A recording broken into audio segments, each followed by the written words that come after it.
Alright guys, so the new RUROUNI KENSHIN series, episode 4, the introduction to Sanosuke Sagara, otherwise known as Zanza, the fighter for hire.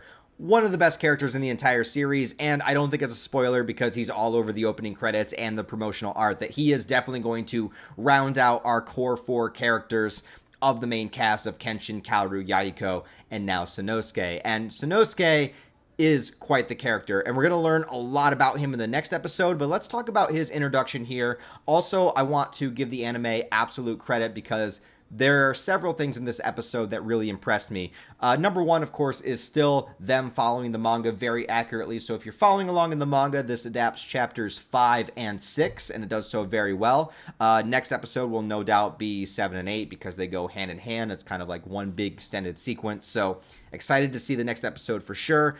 And just kind of talking about the end of the episode real quick before we get back into the beginning.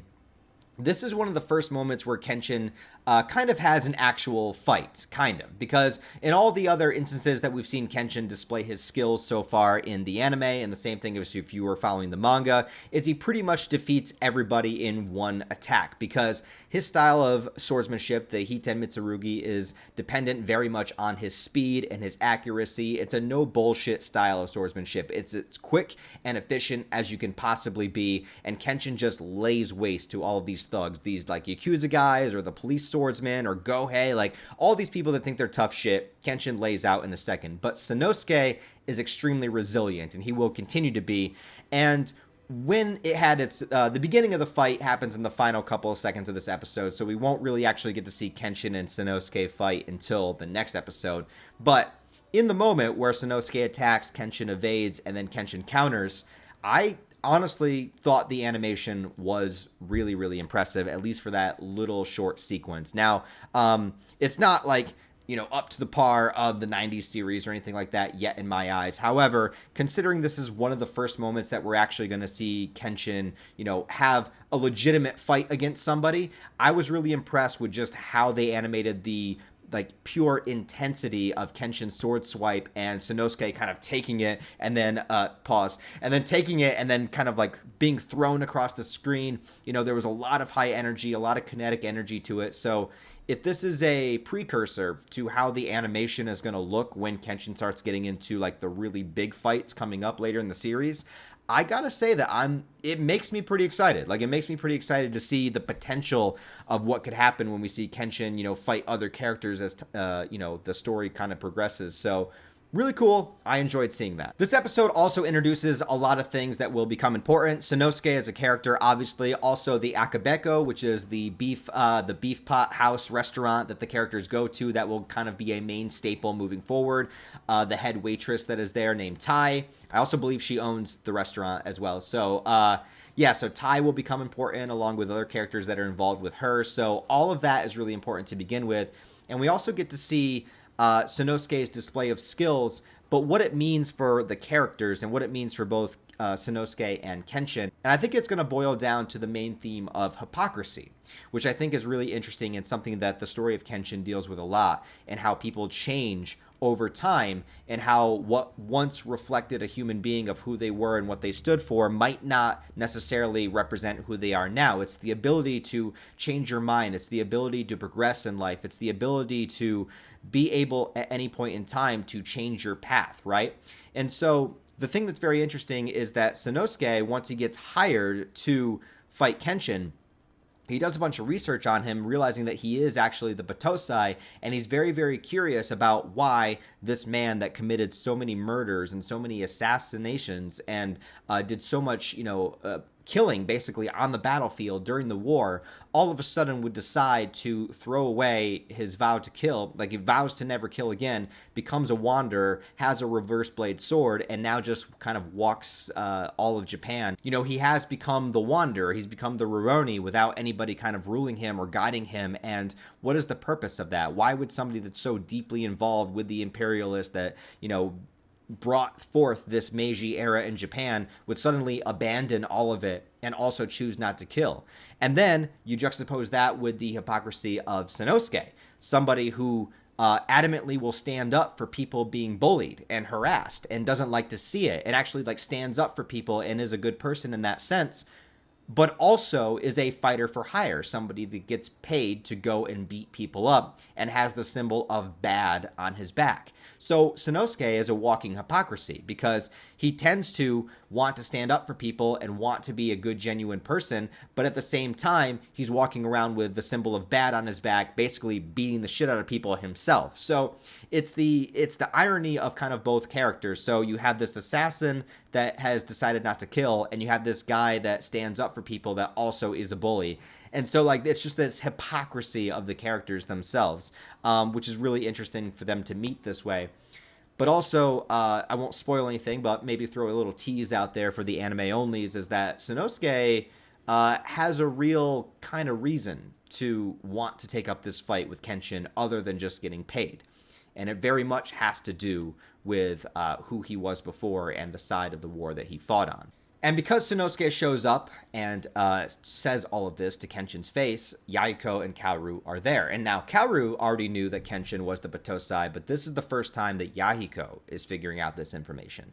So this is a very, very important episode for many reasons. The Sanosuke introduction, the Akabeko, Yahiko finding out about Kenshin, and of course the very first conflict between Kenshin and Sanosuke themselves when they go to the beach to fight. Or not the beach, the river. There's no beach episodes that I know of, but there should be. There should be at least one beach episode in every anime. That's my opinion. But yeah, I love when Sanosuke also takes out the guys that are arguing at the Akabeko. Of course, they're fighting, they're drunk and arguing about politics, which is relevant even to this day. And I love the moment where the guy throws the bottle and it was going to hit Kaoru in the face, but Kenshin realizes it in the last second and chooses not to dodge. So it makes him look like an idiot that was not paying attention, but in fact, he was paying even more attention than anybody else, and he knew that if he dodged, then Kaoru would have been hurt. So I like that. I also love that Sanosuke notices that and mentions it. I love the little street fight that they have and Sanosuke with his finger flick. Now, in the 90s series, basically episode 4 of the 90s series is pretty much the same, except since this version is following the manga more accurately, Kihei, the brother of Gohei, the guy with the beard is Gohei. Kihei is not a character in the 90s version, so it's just Gohei that hires Sanosuke. Also, I don't remember if Gohei pulls out the gun in episode 4 of the 90s. I think he might. So it's him with the gun instead. But this episode goes a little bit further because the 90s series, they don't go to the riverside to fight until episode 5. So this one, goes a little bit further because there's less filler and it's following the manga a little bit more accurately. So I like that and appreciated that. And like I said, when they finally got to the river and began the fight, I was pretty impressed by the animation that was put into it and the care that was put into it and the power that you felt between Kenshin's speed and his attack. Also seeing a character stand up after getting hit by Kenshin for the first time is always fun after you've gone through a few episodes of Kenshin just demolishing everybody. So all of that was great. Sanosuke's weapon. The Zanbato is a giant sword that was meant to kill a horse and its rider in one swipe. And of course, nobody was able to master it, but Sanosuke just happens to be that guy. Overall, this episode was a lot of fun, and I honestly think it's my favorite so far. I know we only have 4 episodes to go on, so it's not like I'm comparing it against much, but it really impressed me. I really liked the introduction of Sanosuke. I thought they did it very well. And I'm really excited to get to the next episode because there's a lot about Sanosuke's past that really, really is going to tie into everything and a lot dealing with Kenshin that's going to, I think if they do it well, if they pull it off very well, I think the next episode will be both action-packed and pretty emotional. I really do. So I think that if they nail the next episode, basically what I'm saying is that if they nail the next episode, then I am 100% on board with this new Kenshin series. I mean, obviously, I'm going to be watching it because I love Kenshin. It's one of my favorite manga of all time, so I'm going to be watching it just out of the genuine curiosity that I have. I enjoyed the first 3 episodes for sure. I really like this one, but I'm telling you that if the next episode sticks the landing and they really pull off these next 2 chapters and make it as, intense and emotional as it should be, I'm in. I'm all in, man. At that point, the only thing I wish they did better is the music. But maybe as time goes on, there'll be different themes, different music cues that'll kind of enhance it. But you really can't beat the 90s score. So anyways, if you guys watched this episode, what did you think about it? What do long-term Kenshin fans think about? And if you're an anime only going through Kenshin for the first time, What did you think about the introduction of Sanosuke? Do you think you're going to love him? Or are you going to hate him?